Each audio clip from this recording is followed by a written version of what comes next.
Most people go through life believing that favor is something they have to work for, something they have to prove themselves worthy of.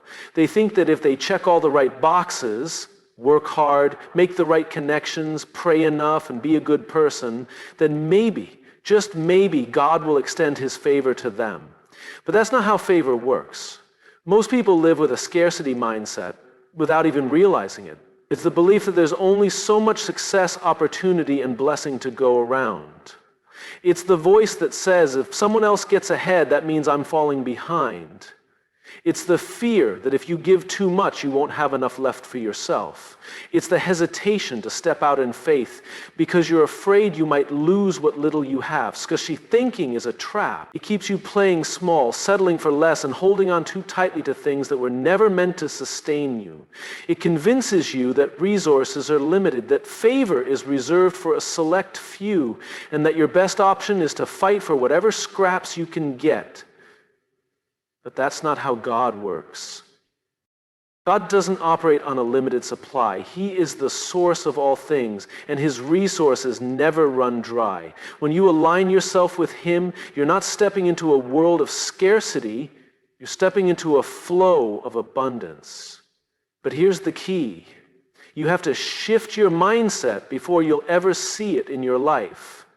If you believe in scarcity, you will always struggle. You will always feel like you don't have enough, like you're not enough, like the opportunities just aren't there for you.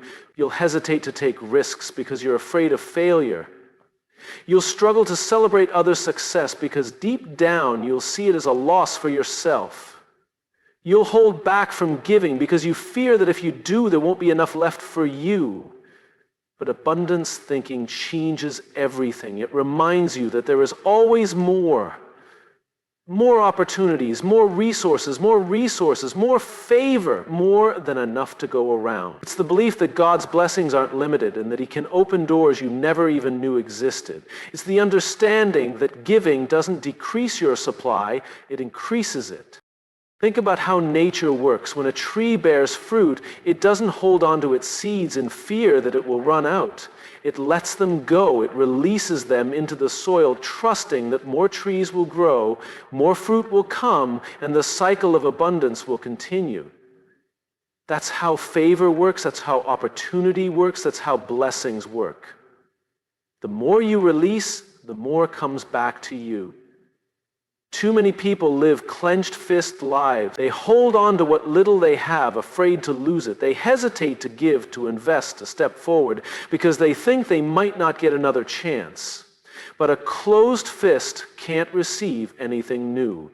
When you live with an abundance mindset, you open your hands. You trust that what you release will return to you in ways you never imagined. Scarcity tells you to compete. Abundance tells you to create. Scarcity says, there's not enough, so I need to take what I can. Abundance says, there's more than enough, so I can contribute, give, and expand. Scarcity makes you fearful. Abundance makes you bold. When you believe in abundance, you stop worrying about what others have. You stop comparing yourself. You stop feeling threatened by someone else's success. Instead, you celebrate it. Because you know that if God can do it for them, he can do it for you. You don't shrink when opportunities come. You step forward, knowing that there's more where that came from. Think about the moments in your life when you felt stuck, when you felt like nothing was working in your favor. Was it because there was truly no opportunity? Or was it because you were so focused on what you didn't have that you couldn't see what was already available to you? The way you see the world determines the way you experience it. If you believe there's not enough, you'll live as if that's true. But if you believe in abundance, you'll start to see it everywhere. You'll see doors open. You'll see opportunities appear. You'll see blessings flow, not because they weren't there before, but because now you're looking through the right lens. When you shift from a scarcity mindset to an abundance mindset, everything changes. You stop playing defense and start playing offense. You stop worrying about losing and start looking for ways to win. You stop seeing lack and start seeing possibility. Many people spend their lives chasing favor, praying for opportunities, searching for breakthroughs, and wondering when their big moment will come. They see others walking in blessings and think, why not me? They work hard, they strive, they push, yet it feels like they're running in place. What they don't realize is that favor isn't something you chase. Favor is something that follows purpose. When you step into your purpose, you step into favor. Purpose isn't just about what you do, it's about why you do it. It's about alignment. It's about walking in the assignment that God has placed on your life rather than chasing after things that were never meant for you. So many people are frustrated because they're asking for favor in areas that have nothing to do with their calling. They're asking God to bless a path that was never meant to be theirs. When you operate outside of your purpose, you're moving against the flow of favor. You might work hard, you might hustle, you might even achieve some success, but it will always feel like an uphill battle. There will always be resistance because you're trying to force something that isn't meant for you. But when you step into your purpose, it's different. Things start to shift. Opportunities come that you didn't expect. Resources appear at just the right time. The right people cross your path. It's not a coincidence. It's favor aligning with purpose. Think about Joseph in the Bible. He had a dream, a purpose that was placed on his life from a young age, but his journey to favor wasn't immediate. He was betrayed by his brothers, thrown into a pit, sold into slavery, and wrongfully imprisoned. If favor was based on circumstances alone, you would think Joseph had none. But purpose was working behind the scenes. Every step, every setback, every challenge was positioning him for the moment when favor would be fully activated. When Pharaoh had a problem that only Joseph could solve, favor opened the door. Joseph didn't chase the opportunity, it came looking for him because his purpose demanded it. That's how favor works. When you are in alignment with your purpose, you don't have to force doors open. They open because what you carry is needed. When you walk in purpose, you stop begging for opportunities and start preparing for them. You stop looking at others with envy and start focusing on what God has placed inside you. The problem is, too many people don't trust their purpose. They doubt their calling. They shrink back because they think they're not qualified, not talented enough, not ready. But favor doesn't look for perfection. It looks for alignment. God doesn't place favor on the most talented. He places it on the most obedient. When you start walking boldly in your purpose, even before you have all the answers, favor begins to move. Think about the moments when you felt stuck. Was it because there was no opportunity, or was it because you were chasing something that wasn't in alignment with your purpose?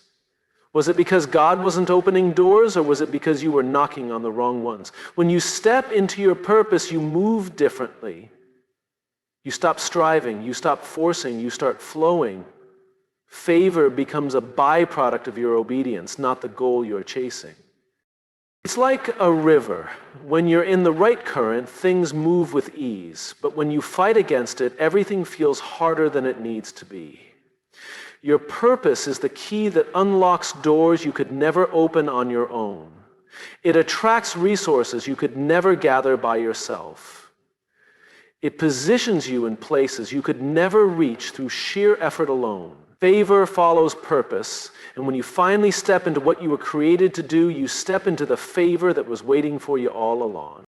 Fear is one of the greatest barriers to walking in God's favor. It keeps people stuck, hesitant, and unsure of themselves. It makes them question whether they are good enough, whether they are ready, whether they are capable. Fear convinces them that stepping out is too risky, that failure is too painful, and that staying where they are is safer. But here's the truth.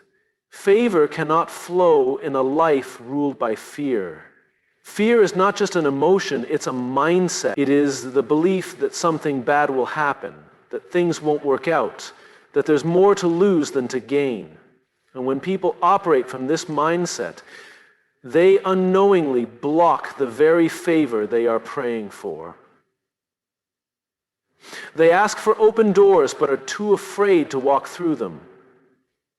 They ask for opportunities but hesitate when they appear. They want growth but resist change because change is uncomfortable.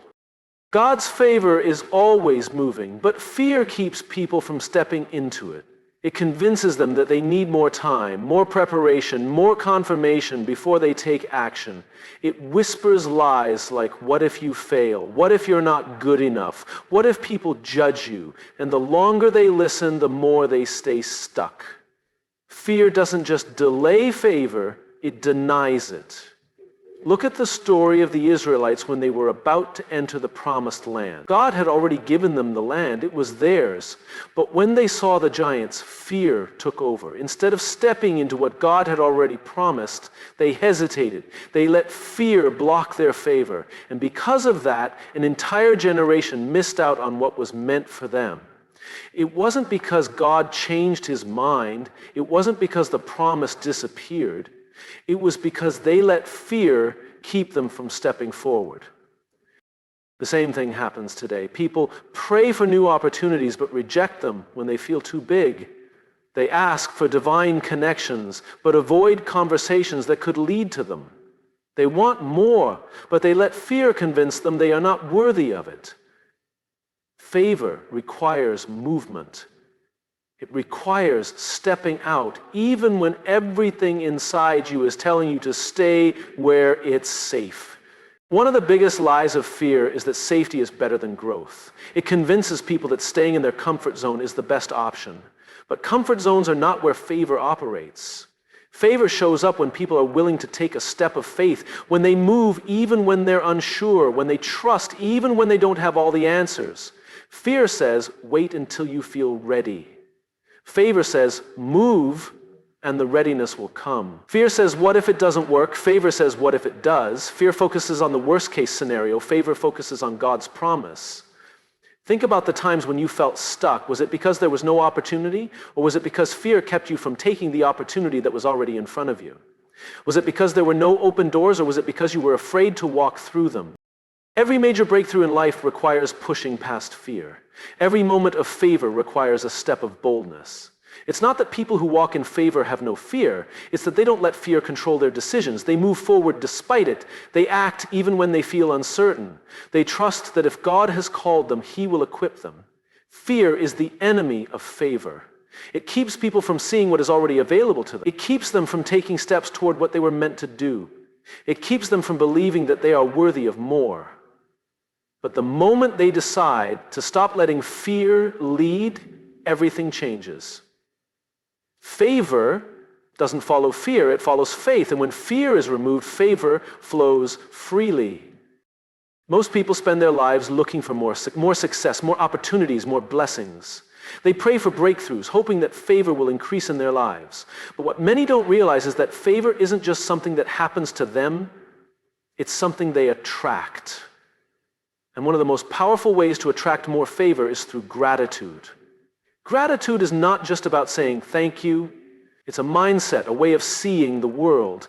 It's the ability to recognize what is already good, even before asking for more. When people live with gratitude, they shift their focus from what's missing to what's already present.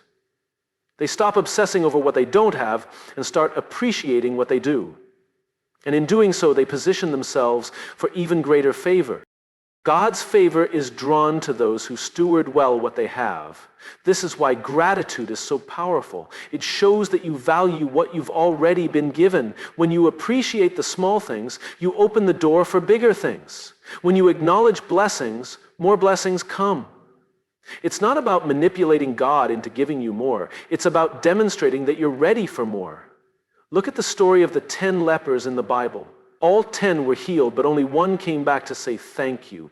That one received something extra, not just healing, but wholeness. Gratitude didn't just acknowledge what had already happened. It made room for an even greater level of favor. The same principle applies today. The more you recognize God's goodness in your life, the more of his goodness you will experience. Many people block their own favor because they live in a state of dissatisfaction. They focus on what's wrong, what's missing, what's unfair. They compare their lives to others and feel like they're always behind. They spend so much time complaining about what hasn't happened that they fail to see what already has. And in doing so, they create a mindset that repels favor rather than attracting it. Gratitude shifts this. It breaks the cycle of discontentment and realigns your perspective. It forces you to stop waiting for something big to happen before you feel blessed. It reminds you that favor is already at work, even in the small things. When you practice gratitude, your energy changes. You stop approaching life from a place of lack and start living from a place of abundance. You stop seeing obstacles as roadblocks and start recognizing them as opportunities. You stop feeling entitled to more and start feeling entrusted with what you already have. And when you steward well what you've been given, more is naturally added to you. Think about the moments in your life when you felt stuck. Was it because there was no favor? Or was it because you weren't acknowledging the favor that was already there? Was it because nothing good was happening? Or was it because you were too focused on what was missing to see what was present? Gratitude doesn't just change your attitude, it changes your reality. When you live with gratitude, you begin to notice blessings that were always there but had gone unnoticed. You start to see doors open where you once saw walls. You begin to recognize that even the delays, the setbacks, and the struggles had purpose. And as you lean into gratitude, favor begins to multiply in your life. The people who walk in the most favor aren't always the most talented or the most connected. They are often the ones who appreciate what they already have. They celebrate small victories. They find joy in the process, not just the outcome. They recognize that every breath, every opportunity, every moment is a gift. And because they live with gratitude, they attract even more to be grateful for. The people you surround yourself with shape the direction of your life. They influence your mindset, your expectations, and even the favor that flows into your life. Some people lift you higher, pushing you toward your calling, while others hold you back, keeping you stuck in cycles of doubt and limitation. If you want to walk in greater favor, you have to be intentional about the voices you allow into your life. Favor is not just about what you do, it's about who you align yourself with. The right people can open doors you could never open on your own. They can speak life into you when you feel discouraged, remind you of your purpose when you forget, and challenge you to rise higher when you feel like settling. But the wrong people, they drain your energy, limit your vision, and make you question the very things God has placed inside you. Look at the story of David. Before he became king, he surrounded himself with mighty men, warriors who believed in his calling, who fought beside him, who strengthened him in moments of weakness. He didn't surround himself with complainers, doubters, or small-minded people. He aligned himself with those who carried a vision as big as his. And because of that, he was able to step into the favor that was waiting for him. Contrast that with the Israelites when they were about to enter the Promised Land. 12 spies were sent to scout the land, and 10 of them came back with fear-filled reports. They focused on the giants, the obstacles, the impossibilities. Only 2, Joshua and Caleb, believed that the land was already theirs. The voices of the 10 influenced an entire nation, causing them to shrink back in fear rather than step forward in favor. The wrong voices cost them 40 years in the wilderness. Who you listen to matters. If you surround yourself with people who always see the obstacles, who always talk about why things won't work, who always focus on the negative, you will start to think the same way. Their fear will become your fear. Their doubt will become your doubt. Their small thinking will shrink your own vision. But when you surround yourself with favor-minded people, everything changes. These are the people who believe in God's abundance. They see possibilities where others see problems. They speak life instead of fear. They encourage you to take bold steps rather than shrink back. They celebrate your victories rather than feel threatened by them. They remind you that you were created for more. One of the fastest ways to elevate your life is to elevate your circle. If you want to walk in favor, start paying attention to the people around you. Do they push you forward or do they pull you back? Do they inspire you or do they drain you? Do they challenge you to grow or do they keep you stuck in comfort? This doesn't mean cutting off everyone who isn't where you are. It simply means being intentional about who speaks into your life. There are people who may be close to you but don't need to have influence over you. Love them, be kind to them, but don't let their fear dictate your decisions. Favor flows in an environment of faith, vision, and expectation. When you are around people who expect great things, who believe in possibilities, who trust that God is always working, your own mindset shifts. You start to see the world differently. You start to believe bigger. You start to take steps you would have never taken on your own. Think about where you want to go. Think about the vision inside you. Now ask yourself, are the people around you helping you get there? Are they encouraging you to rise higher? Are they speaking faith into your life? Or are they filling your mind with doubt, negativity, and limitation? Favor is contagious, but so is fear. When you walk with people who expect favor, you begin to experience more of it. When you surround yourself with faith-filled people, your own faith grows. And when your faith grows, you step into opportunities, breakthroughs, and blessings that were waiting for you all along. Most people wait for clarity before they take action. They want to see the full picture, understand every detail, and know exactly how things will unfold before they move forward. But favor doesn't work that way. Favor doesn't show up in full view. It shows up when you take the step first. Waiting for the perfect conditions, the perfect timing, or the perfect plan will keep you stuck. The truth is, most of the time, the path isn't revealed until you start walking. The doors don't open until you step toward them. The opportunities don't show up until you make a move. Favor requires faith, and faith requires action. Think about Abraham. God told him to leave his homeland and go to a place that he would show him. Not a place that was already mapped out, not a destination that was clear from the beginning. Abraham had to take the first step without knowing where he was going. He had to move in obedience before he saw the full picture. That's how favor works.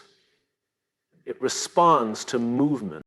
Too many people are waiting. They are waiting for more confirmation. They are waiting for a sign. They are waiting for absolute certainty. But favor isn't found in waiting. It's found in stepping. It's found in moving forward, even when you don't have all the answers. It's found in trusting that what you need will show up when you need it, not before.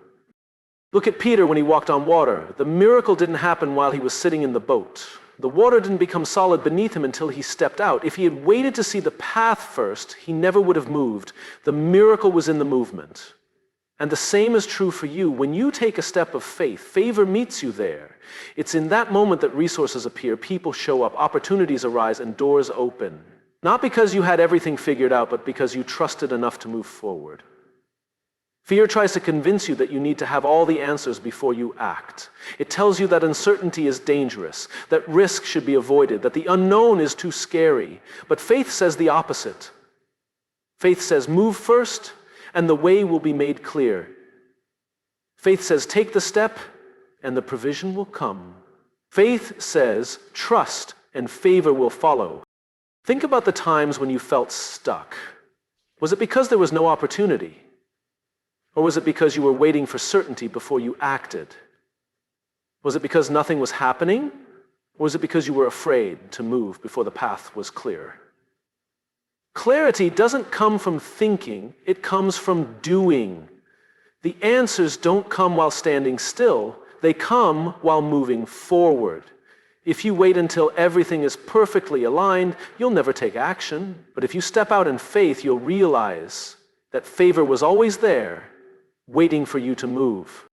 Some of the greatest breakthroughs in life happen when people move before they see the full picture, when they take the job before knowing every detail, when they start the business before they have every resource, when they speak up before they feel ready, when they trust that the path will appear as they walk. The difference between those who walk in favor and those who stay stuck isn't intelligence, talent, or luck. It's action. It's the willingness to take a step even when the path isn't fully visible. It's trusting that if God called you to something, He will make a way for you to get there. Doors open for those who knock. Opportunities show up for those who seek. Favor moves toward those who move forward.